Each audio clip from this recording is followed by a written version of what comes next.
In our branch, we were called the Dungaree Navy, and we basically did not work for any armed forces. We worked for ship companies. In other words, the companies of the ships is the ones that actually governed it. And this was a little bit of a problem for, the military establishment because we didn't come under their particular venue. So we were sort of a separate breed of people. And out of our group, and this is one reason I appreciate bringing this talk, is talk about the Merchant Marine and what we did and the sacrifices that we made were very comparable to the other services. And I served from 43, 42, 43, all the way up to 50, about into 1950. So I had a pretty active life aboard those ships. In the Merchant Marine, like I said, we were few in numbers, but the percentage of losses of man killed in action were the greatest of any branches of the service. So I just will say shortly that I've got more than a few friends in the Deep Six that ships were torpedoed. And if it weren't for the Merchant Marine on both coasts, then of course, where would the supply come from? Where would the invasions come from? So on and so forth. It was primarily operated by ship owners. But we served the military by bringing supplies, troops, men, so on and so forth to the various theaters of war. And in my particular case, I was in on the second wave of the African invasion. And then later on, we went up into Italy, brought supplies up there for that particular invasion. And then the last one we got involved with was the June 6th invasion. Second day on Normandy. And that was one terrible experience. And on that particular trip, we started offloading a little over 8,000 tons of munitions onto that beachhead. And believe it or not, guess how they offloaded those ships? We just sat out in the harbor right off the beach. And the Army had what they called ducks.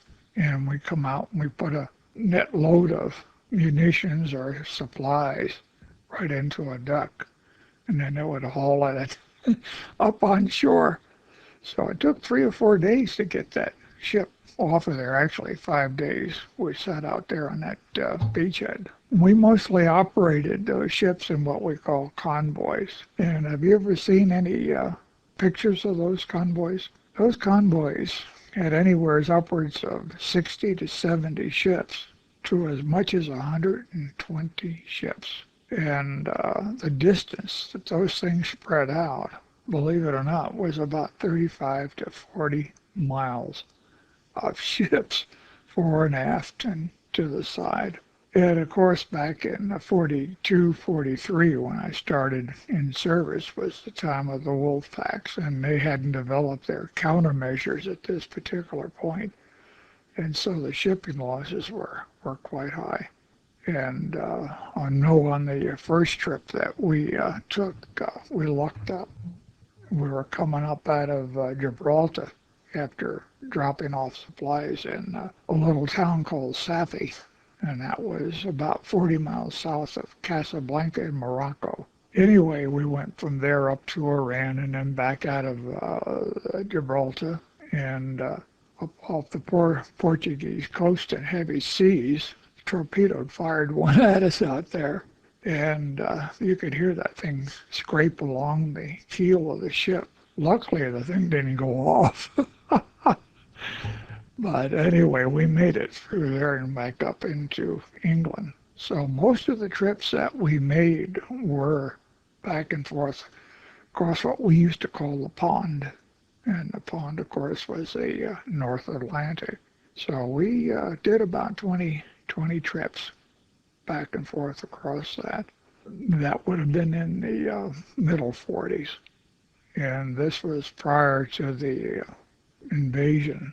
And a lot of that material we brought up was proprietary to going in on that particular scenario, D-Day. So basically, my job on board the ship was what we call a radio operator, and of course, this is where the difference between the military and the Dungaree Navy, as we call ourselves.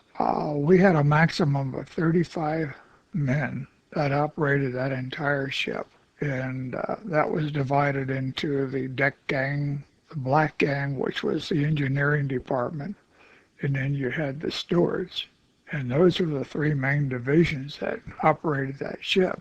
The same ship, if it were Navy, would have taken 120 men. So you can imagine, with the amount of men that were lost, if they had that many men, what the death toll would have been on those ships. But in my particular case, as a radio operator, I pinch hitted also as a purser, pinch hitted as a medic, and whatever else they wanted to throw at you. And it's the same with the mates. They had three mates, first, second, and third, and then above them was a skipper. And I was part of that particular officer group. I was an ensign back in those days. And so that comprised that whole thing. And then each one of those mates had a specific tour of duty. First mate usually handled navigation and things like that. And the second officer handled the deck crew, which would be the ordinary seamen and so on and so forth, maintain the ship. And then the third officer just was a general cook and bottle washer, so to speak. So that was exactly the way those ships ran. And the particular ship that I started out on was a vessel they call the Hog Island. You know where that came from. Place in Pennsylvania near Philadelphia. There was a place they called Hog Island. And that's where these ships were constructed back in 1918, 1920. And these are the ships that they were still running in World War II, believe it or not. And these were turbine-driven. And a turbine is a steam device, of course. You know what a turbine is. And this was their main propulsion system. Then later on, when we went to the other ships, the Liberty ships or the Victory ships, which is a little bit different, these worked on a reciprocal engine, steam. And these were cylinders that started out about 1.5 feet and went up to about 2.5 feet in diameter. And it would shift steam from one cylinder to the other. And those ships would get pretty good knots. They would run about 11.5 knots. And now what they call the Victory or the Sea ships were turbine-driven, and they had a different purpose. These are the ships that went in with the troops, because they would get up to 18 to 20 knots. So they needed an extra speed to keep up with the military craft. So you had different in designs and ships back in them days. But the Liberty ship was the main horse, and I'll give you a picture of that one. And some of these Liberties, this particular one that we sailed on towards the end of the war was the trooper carrier. So we carried troops, and then the last ship we came back on, we carried German prisoners of war on that ship. And I've got that mentioned in a little newsletter I showed you there. So basically, my job was, of course, the radio operator. Equipment was quite different back in that day. And today we don't have any more code. The Morse code is no longer, we use GPS and pretty fancy. So instead of a radio operator on a ship today, they use what they call a technician. So the old frequencies are all changed. Do you know what the frequencies were back in those days? Back in that day, we had what we call long wave, and that would be 500 kilohertz. Or that's 600 meters. And this is where we all range from. 500 was considered the emergency frequency. And then each shore would have a different frequency for their operating frequency. So we would send out, say on 500, call them, and then we would shift to another frequency to get off the emergency frequency. One of them was what they call 454 kilohertz. And that's where you would operate from your frequency set. And we stood a regular 8 to 10 hour a day watch. We maintained all that equipment, and of course, if there was an emergency, we'd send out an SOS. But back in that day, you didn't send an SOS, and that's the general distress call. What we had was a series of different codes. If you were attacked by a submarine like we were off of Portugal, well, then that's the night I send out a distress call. But we use 3 S's. Did-a-dit, did-a-dit, did-a-dit. That's your S in Morse code. And of course, the other one is SOS, did-a-dit, da-da, did-a-dit, 3 dots, 3 dashes, 3 dits, and you run those all together, not separately. So that gives you a basic idea what the radio operator did, and we maintain frequency. We also had a job of decoding messages, so we had cipher that we had to work with. And then on the side duty, depending on what we picked up on what we call conferences before the ship went out, we got instructions for what to do and what not to do. And we used to listen and then report to the military U.S. naval ship that was on the convoy if we picked anything up. And what we were looking for was the German. And you could tell by the sound of their signal if it was coming from a sub or not, because it had a very peculiar sounding yell. We picked those up. Of course, if you talked to the Navy ship, you didn't get on the radio because that would break silence. Get there with a blinker. You'd probably see those blinkers on ships. And the way you would contact them, you'd send out a series of A's. Da-da, da-da, da-da, which is an A, and that meant attention. And then when the person, signalman on the other ship, saw you, he'd send back a T. Da. Okay, transmit. So that's 2 ways of communicating back in those days. We didn't have this fancy electronics we got today. So life out there was quite interesting. And I remember the first trip very vividly. Guess what we got into off of the Azores? 140 knot wind hurricane. That ship was just all over the place. In fact, when you get those type of things, you just head the ship into the trough of the wind and the wave and just keep her going that way until it gets through. But that turned out to be a bad deal because it tore up the convoy. And you remember the old city of Flint? It's the name of a Hog Island ship. And this one was captured by the Germans and then turned in Norway. It escaped. Well, that ship was in our convoy. She got sunk in that trip. So that's a little bit of history. That would have been back in 43, and it was in January that ship got hit. So I took out 3 or 4 ships out of that particular, convoy system. And I think one of the more unusual trips we made was they needed men to go into the Japanese war after the surrender of Germany.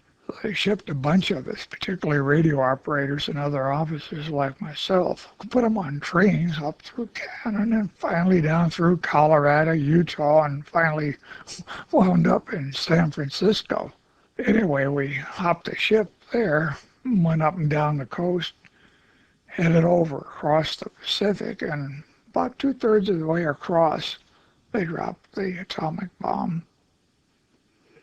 And well, I tell you, when we got the message through and what strength it was, people didn't believe me. So anyway, when we finally got down we went to Melbourne, and then eventually we wound up in Calcutta. The war was over. And so then we decided, well, we'll just go on down to Africa. Picked up a load of copper ore down there, went around Durban, and of course around the Horn. Ship went right on back up to New York City. So they were going to ship us back to Frisco. I says, no, thank you. We'll stay put. So here we are, completely all the way around the ever-loving world by train and by ship. So that was the end of the war, and I'll tell you, it felt real strange when we came up out of Africa there around the Horn. We opened up the portholes, got some air in, and there's the light flashing all over the place. And boy, that was a funny feeling, knowing that you could now run with lights on and whatever. War was over. So basically, that's in a nutshell some of the work that we did. One of the, there's a three CD set if you're interested in seeing what some of the Merchant Marine did in some of their ships and their convoys and things like this. It's Victory at Sea, and it's Roger Hammerstein's, uh, musical on that same note. And in fact, the Merchant Marine, were trying to get it to be our theme song, but so far we haven't made it. And then there's a website also on the computer with Hordowski is the guy's name that runs the Merchant Marine site, which you can pick up a lot of data there too. So basically, this is what the Merchant Marine or the Maritime Service. Most people aren't. They're not too knowledgeable when it comes to this particular branch of the service, but these were a service that was organized by the Congress to get men and get them on ships. And so I got discharged as Naval Reserve. So basically, I was pseudo, so to speak, in the Navy because I am a Naval Reserve discharge. And that's what the Maritime Service was. Yeah, it was just another organization, and now it's been disbanded, so that's not anymore. So this is who we are, my friend. No sense of talking about the submarines being shot or whatever and things like that. We've seen those people come up and shot, depth charge, but forget that part of the war, my friend. When you realize that every time one of those subs went down, 60 to 80 men perished. And that's not a very good feeling.